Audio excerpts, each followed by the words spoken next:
In a world where time is of the essence, mastering the art of reading smarter is the ultimate skill. Today, in just 8 minutes, I am going to show you how to become a better reader, unlocking a superpower you will use for a lifetime. No need for lengthy courses or years of practice. You're about to discover the key to accelerating your reading and comprehension skills. Hi, my name is Chelsea Ram. If you are new here, I am a law school graduate. I have 3 online businesses and multiple online courses for people trying to start online businesses of their own. On this channel, we talk all things productivity and well-being. Without further ado, let's get right into the video. First thing you gotta do is to identify why you are reading this book or reading in general.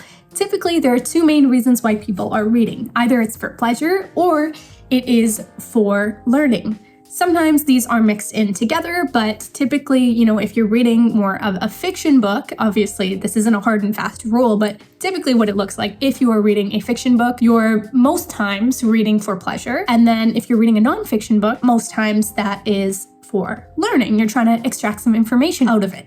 Ideally, you're going to find it pleasurable as well. But identify what the main goal is here from reading. I will say that in this video, I am not talking about how to speed read. I do have a video on that exactly. So if you want to learn about that after this video, make sure to check that video out. Whether you are reading for pleasure or reading to learn something, whether it's fiction or nonfiction, any of that, make sure that you are choosing to read something pleasurable, especially if you are just starting to get into reading or trying to get back into it. It's really important to choose something you're actually going to enjoy and actually stick with. So do some research into the types of books are out there and make sure that it's on a topic that is relevant and interesting to you. But actually, yes, it is important to choose a topic that is relevant to you if you are trying to learn something. Oftentimes, for me personally, when I first started reading, I would pick up critically acclaimed nonfiction book because I heard a lot of good things from it, but the topic or topics that they were talking about in the book were not things that I was particularly finding challenging in that moment. So even though I could read it, I couldn't implement those steps into my life and have it have such a big impact. So what I find really helpful is that when I am choosing a book, it is so important to choose something that is teaching me something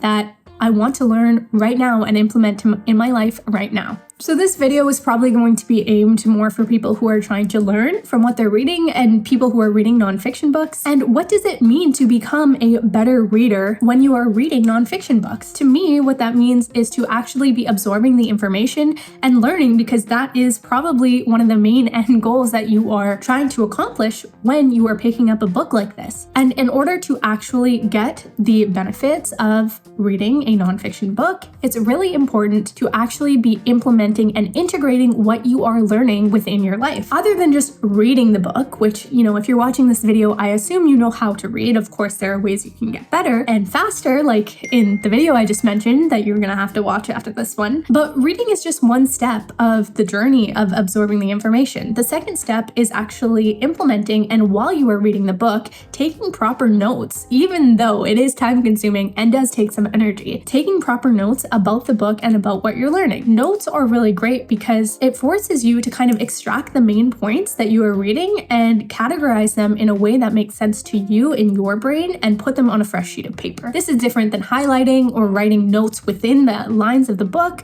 because when you are wanting to go back to your notes or go back to the things that stood out to you, it's kind of like all over the place in like a 300-page book. Whereas if you write separate notes in a separate book for the book that you're reading, then it's way more easy to go into your notes and know exactly where you place them and recover that knowledge.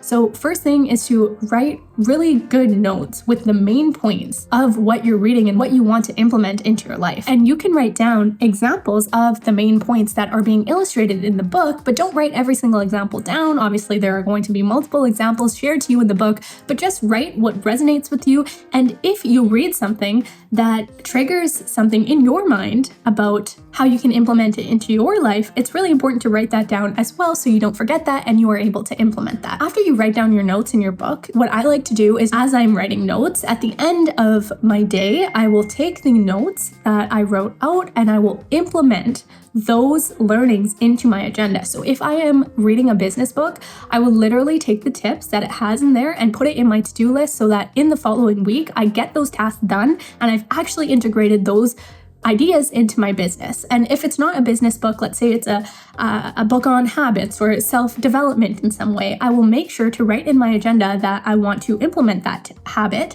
every single morning before I start my workday. And then I will make it a habit so that I'm integrating that into my life. It's also really valuable to absorb information by sharing your information with other people. So if you're learning something interesting in a book, you should tell your partner, you should tell your friends, you should tell your family, like not in a way that's like, oh, let me teach you something, but just sharing information that excites you is something that I'm sure they would find valuable and support, and also will be teaching yourself the information and really solidifying that within you. And finally, it is so important to not move on to the next book until you have actually absorbed and implemented the information from that book previous. If the book you read was something that you're like, this is not at all what I thought it was going to be, I don't want the information from here, then for sure move on to a next book. But if you read a really good book and you want to integrate that into your life, don't move on to reading something new. It's really important to actually absorb that information, because if you put that on the back burner, it's never going to get done to the full capacity that it should be. And you will be reading, and maybe you'll be reading fast, but will you be actually accomplishing the main goal of your reading, which is learning and improving yourself? Definitely not if you are not integrating it into your life. If you enjoyed this video, you have to check out this video on how to speed read. It's the video that I mentioned a couple times in this video. It is so good, so valuable. You will definitely like it if you like this video. Please subscribe and comment down below. I am responding to all comments. Thank you for watching this far, and I will see you in my next video.